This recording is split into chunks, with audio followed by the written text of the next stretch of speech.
Hi, in this video you will learn about for loop in MATLAB. Let's go ahead.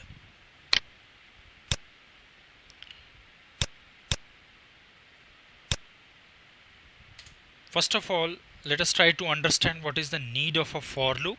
You can use a for loop if you want to run a particular loop for certain number of iteration based on some condition. Now if you know C, it is very easy to implement for in MATLAB. I will first introduce you to the syntax of a for loop. So let's understand the syntax of a for loop. For loop starts with a keyword for, followed by name of the variable. Here I am going to use a variable known as I, equal to your start condition. Okay, I am just right now teaching you the syntax. For I is equal to start condition, colon, how much you want to increment or decrement, colon, followed by your end condition. Okay, so I equal to start condition. In C you would have used semicolon here. Here you are using a colon, whatever increment or decrement number you are going to do, and at the end you have to write your end condition. Okay, and then whatever work you want to do, and end this with a keyword known as end. Okay, now let us start with a simple example to make this for very clear. Let us say that I'm removing all these things since you are now aware of the syntax. I want to write a for loop which starts with I equal to 1. Okay, which starts with I equal to 1, and every time I want to increment this I variable by 1, and I want to run this for loop till I reach or till I value is equal to 10. Okay, so what will happen in iteration 1, the value of I will be equal to 1. In iteration 2, what will be value of I? It will increment by 1, it will be 2. In third iteration I will again increase by 3. In fourth iteration it will be incremented to 4, 5, 6 and so on. So this loop will keep on running from value of I equal to 1 till 10. And what is the step value? I will increase by step of 1. Inside right now I don't want to do any complex thing. I am just writing I. So can you guess what this code will do?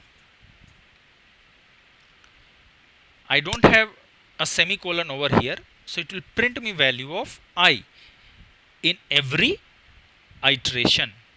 Let's run and see. You can see here value of I is 1. In next iteration it increased to 2, 3, 4, 5, 6, 7, 8, 9 and 10. Now let's try to play with this more. Now let's change this example. Let us say that I am changing this 1 to 2. Now what will happen? My for loop will start from 1. In iteration 1 the value of I will be 1.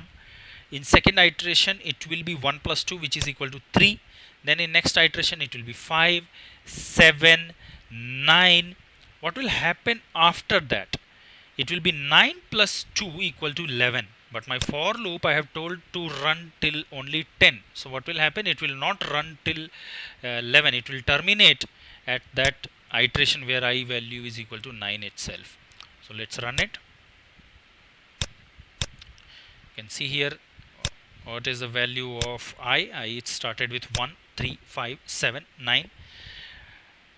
After this I equal to 9, what will happen? Ith value was equal to 11, but problem is our for loop is written in such a way to terminate this for loop till 10. Okay, so this is just one hint about for loop. Now let us change scenarios little bit. Let this be 1, my initial condition be 10, and let us say that I am incrementing it by -1. Now what will happen?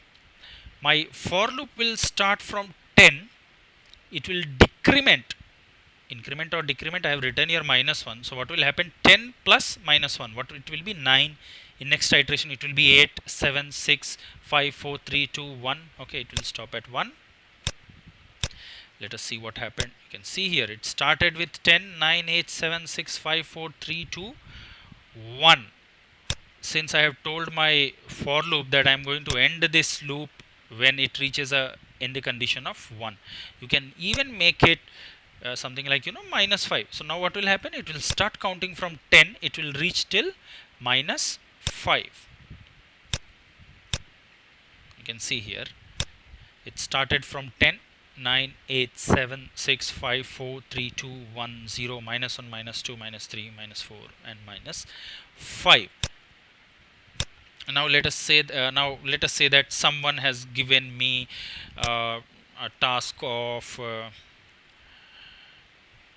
printing a multiplication table of 5. Now what can you do to do that? Can you guess? Let us say that for I equal to 1 colon 10. Okay, so what will happen? This loop will run from I equal to 1 to 10. I am picking a variable m. Okay, m equal to 5 multiplied by I. What will happen now? It will print in first iteration 5 into 1, 5 into 2, 5 into 3, 5 into 4, 5 into 5, and so on till 5 multiplied by 10 occurs. So it will print me a multiplication table of 5. Let's see the output. You can see here it started with 5, 10, 15, 20, 25, 30, 35, 40, 45, and 50. So this is a very simple use of a for loop in MATLAB. You can do lot of works with this for loop. Let us say that I'll just change this example and say someone has given me a task to print sum of first 10 numbers. Now can you tell how can you write it? Let us say that initially I pick up a variable whose value is sum equal to 0. Okay, so the task is I have to print sum of first 10 numbers starting from 1 to 10. So what can I write? If you are aware with C, this is very simple. Sum is equal to sum plus I. Okay, sum is equal to sum plus I. I'll put up a semicolon over here. Once this for loop ends, I will print the value of sum using fprintf. Sum is %d, comma sum. Okay, let's run it, then I will explain you this code. You can see here sum is 55. Okay, so this sum is 1 plus 2 plus 3 plus 4 plus 5 plus 6 plus 7 plus 8 plus 9 plus 10 is equal to 55. Okay, now let's understand this program. Initially my value of sum is 0, so initially sum will be 0. In first iteration, what will be sum? Sum will be equal to 0 plus 1. In second iteration, what will happen? Sum will be equal to 1 plus 2. So it will go like that. Okay, so I hope you understood it. Okay,